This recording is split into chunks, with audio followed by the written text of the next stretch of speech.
we have another young Indian with us today. Hello, everyone. Today we have right now Varalika Vashistha. Over to you, Varalika. Let's hear from you. Thank you so much, sir. My name is Varalika Vashistha, and I am a 22-year-old girl from Delhi. I have completed my schooling from Delhi as well, from the Mothers International School, after which I did my undergraduate in economic honors from Shahid Bhagat Singh College of the University of Delhi. And I'm currently pursuing a master's in economics from Delhi School of Economics. So that is about my academic introduction. Except this, my hobbies include dancing. I'm also a professional Kathak dancer, and I completed my graduation in it as well in 2019. Wow. An economist who's a, did you say Kathak dancer? Yes, sir. The first one I've heard of an economist who is a Kathak dancer. I mean, serious. Congratulations. Very well done. You also Thank graduated you. from there. So it's quite an achievement to do both things. And I'm really hopeful you can continue. Can you continue it in Delhi school? So actually, I have, before I got into Delhi school, I had 3, 4 consecutive performances in India, basically in Delhi and in Gwalior. And in October, I am hoping to go for a performance in Dubai if the time permits. I will be starting the preparation soon, and I'm assuming it's going to be a bit hectic because over here the academics are very intense. But yeah, I'll try to manage and hopefully I'll be able to go for this performance. Is some kind of a solo, or is this an ongoing show in which you have a part? Yeah, actually there is one show coming up, and it won't be a solo performance. My group, my guru who teaches us, she'll be going with 6 girls, and I'll be one of them. And previously, I have also performed in Indonesia for 2 shows. So that is before the pandemic. Unfortunately, during and after the pandemic, we weren't able to do a lot of shows. We weren't able to practice a lot. But we kept in touch through online classes and online mediums. And now that I've resumed, I'm hoping to do more performances. Okay, Although I did discontinue. Sorry. Okay, now where did you perform in Indonesia? I performed in the SIPA festival that was held in Solo, the city Solo. Yeah. And I also performed in the Umbrella Festival, which is again an annual international cultural festival, which was held in Payong. So, I have been to Indonesia long ago, many times. So I'm a little bit familiar with it. And how did you find the Javanese dance culture compared to Kathak? Did they comment on it, or how did you find it? A lot of also based on the makeup and the expressions, which is very similar to how we do it here, as opposed to maybe some forms like jazz, where they don't focus so much on the costumes and on the makeup. But that was one thing that was similar. And over here in Kathak and in Bharatanatyam and the other dance forms, classical traditional dance forms, you'll see that there are different mudras for your hands. So over there, here we have many mudras which signify different things, but over there it is limited to just a few, which again signify some different things. So these were the 2 parallels I was able to draw over there. Yeah, and they also use a lot of props. So I found Javanese culture to be very graceful. yeah. What was your impression? Sorry? What was your impression of their art and culture? I thoroughly enjoyed it because I am from that kind of a background. So a lot of people from my circle, from my generation, don't really find classical dance or art in that sense to be very entertaining. But since I've grown up, I've been learning Kathak since I was 4 years old. So because I've grown up with that sort of thinking, I thoroughly enjoyed it. Okay, good. It's similar but different. The Indonesia is Yeah, similar but different. It's quite enjoyable to be there, yeah, and perhaps you may or may, I'm not sure whether you noticed it, but Javanese culture is very, very polite. You can never hmm, say anything that is negative. yeah, I mean, you can't say the word no, it's banned. You can only yes. say, at most you can say not yet. Have you Yeah, they're eaten? extremely polite. Yes, I completely agree. Yeah, and they're so polite that the first time my boss and I went to Indonesia to Yeah, present a project proposal, what they told the energy chief said to us, well, I'm so glad that you have come from Washington. You are able to think yeah. things which we here in Indonesia could not have thought of. Okay. What he was really saying is, you fools, this won't work here.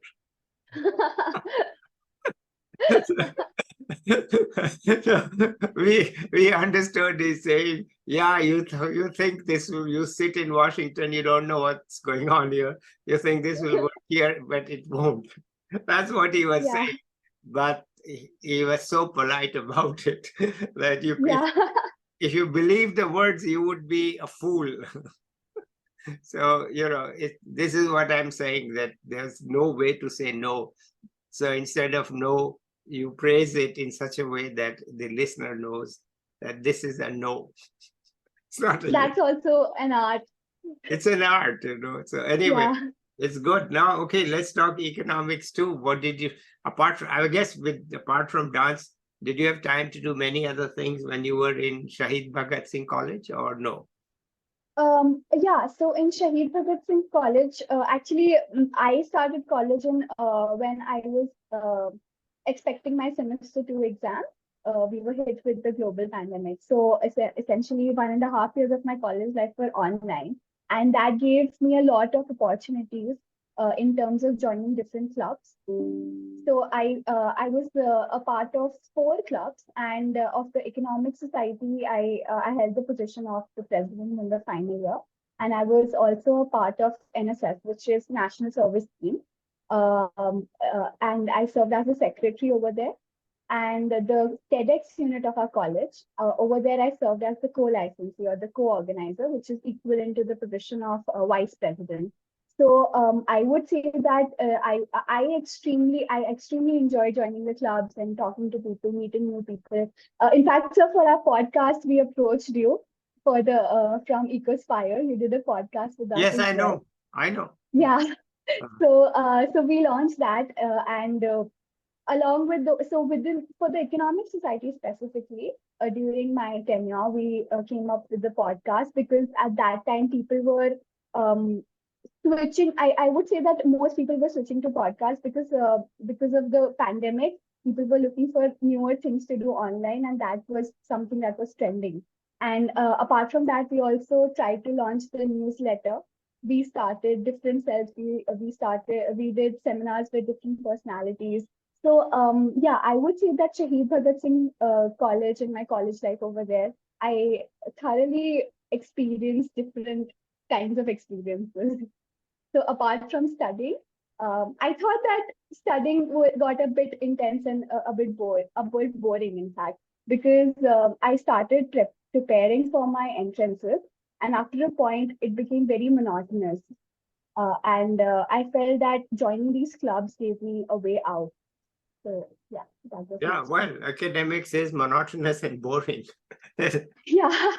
There's no question about that. It's monotonous and boring, but you must have done well because getting into Delhi School of Economics is not easy at all. Yes, I was the topper for 4 semesters, and I received the silver medal for my entire course. Yeah, I guess I did fine. Yeah, but that's in. So how are you doing in DSE? DSC is a very drastic change. I would say that I did not take it well in the first few weeks. In fact, in the first semester, I would say, because here I truly understood the meaning of imposter syndrome. because everyone over here is absolutely excellent. They may be excellent at academics. They may be preparing for people start preparing for placements. People are preparing for civil services. You see different kinds of people. Apart from that, the course structure here is extremely vigorous. Like you cannot let a day pass without at least revising what has been done, because the pace of studying over here is very different from what was done in how it is done in undergraduation. So at Delhi School of Economics, I feel that they they probably train you very well if you want to go for academics or if you want to go for a job, because there you learn how to deal with pressure, you learn how to understand things quicker. Like you have to train your mind in a way that you understand the concepts with clarity. You have to pay attention in class. You can't basically, I would say, you can't take a break. Yeah. Okay, but it's working out fine for you, right? I heard that there is um quite a bit of dropout. Sorry. I Oh, heard yeah, yeah, that yeah, definitely. some people Yeah, drop out because they can't take the yeah, pressure. people do. But Yeah, how's yeah, it yeah, going for people you? do. um I I would start by saying that I don't think I've cried this much. The anxiety. I I'm not sure if people who are listening this and aspiring to go and get admission in D school would be very happy about it. Yeah, But the first, so our batch was a special case. Our admissions started in December as opposed to September. So we had to cover a lag of 3 months, three to yeah, 4 months. So, as a result of that, we did not have breaks after our semester yeah, exams. So, if our last exam was on Saturday, from Monday, the semester two started. yeah, And before the midsems, we had classes.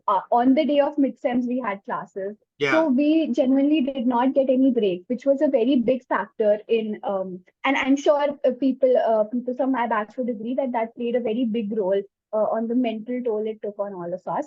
And yeah, some people were not able to deal with the pressure. Some people dropped out very early into the course. Some people dropped out a little later into the course. Some of them also gave CAT and switched when they got into business schools. So that also happened. So basically here we see we see that if you're not able to deal with pressure, that is not the end. You always have more avenues to explore. So just because you feel that you've gotten into a very good college, that is only the beginning of your achievement. You also have to get out of that very good college. That yeah, that is more important. yeah. Definitely, definitely. It's a tough place, and it's no question that, it's a humbling experience because you Yeah, think you're great, but then you realize yeah. maybe not.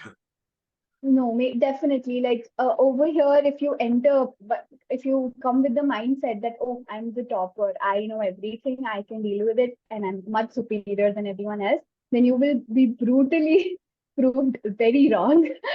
So you have to be humble. Like you can't be like, yo, I'm a 10, I'm a 9 CGPA holder, I'm an 8 CGPA holder.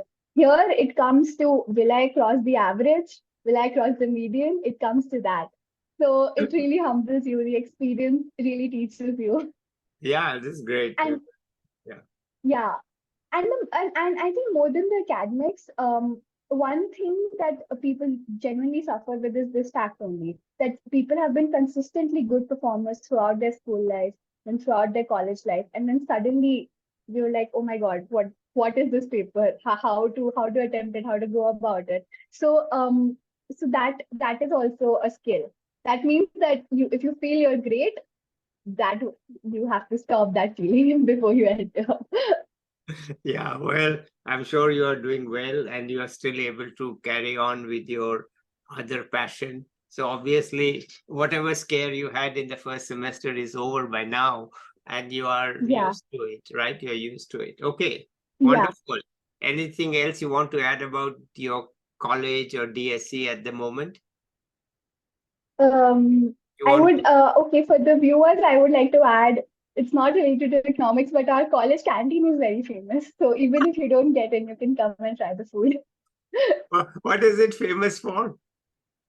Very surprisingly, it's famous for mutton dosa. Uh-huh. And that's something I am a vegetarian, so I've never experienced it, but I guess that's what it is.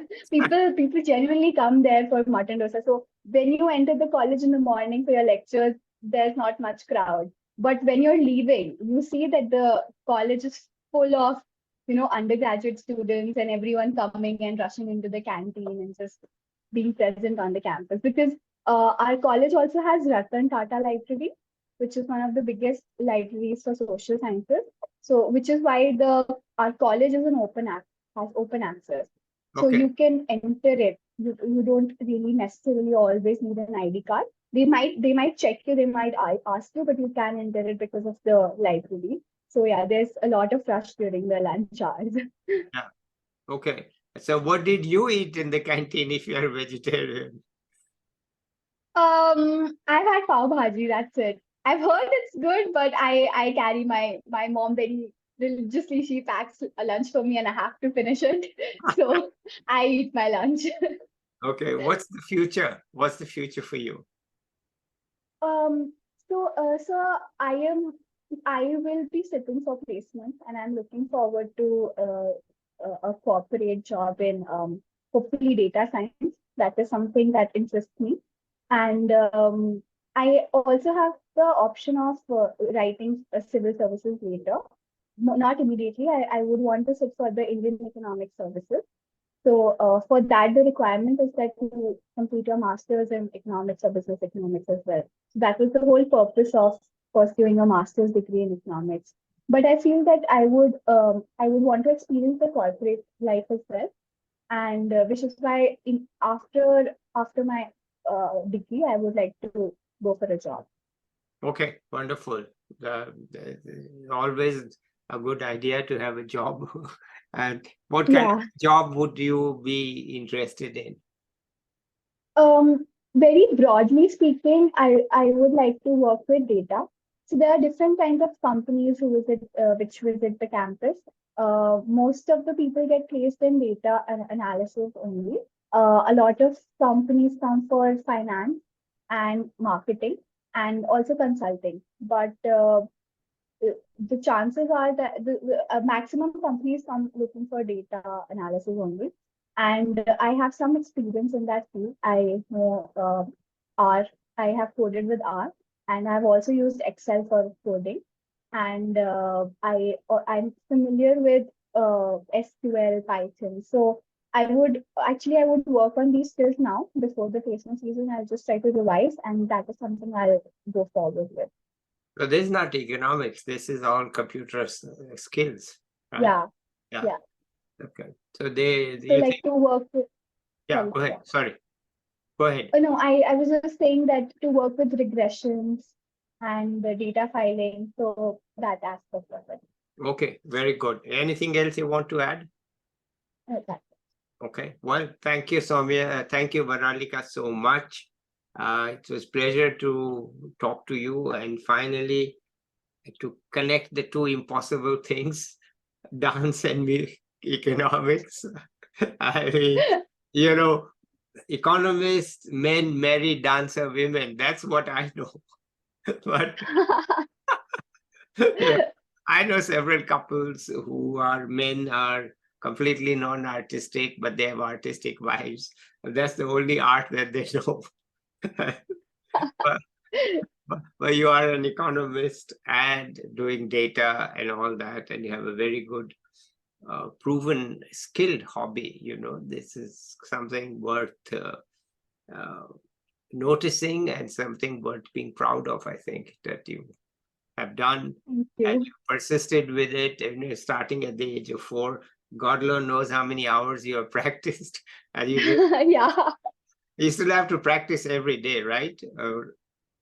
Yeah, I mean, this year was extremely hectic, so I was not able to practice so much. But I do go for my classes on the weekend. Yeah, okay, wonderful. Keep it up, I would say. And maybe we talk to you 1 year from now when you probably have a job in hand and tell us how things are going with you. Definitely, definitely, sir. Okay, all right, let's end it here then. If you have Yeah. nothing else to add, I have no further questions. Let's end it here. Bye to everyone. And Varalika, you also please say bye to everyone and we will end it here. Yeah, thank you so much for inviting me, sir, and thank you to all the viewers who are actually viewing this. And I hope if you're planning to pursue your career in economics, this helped you a bit. Yeah, that's it. Thank Okay, you. all right. Okay, bye-bye.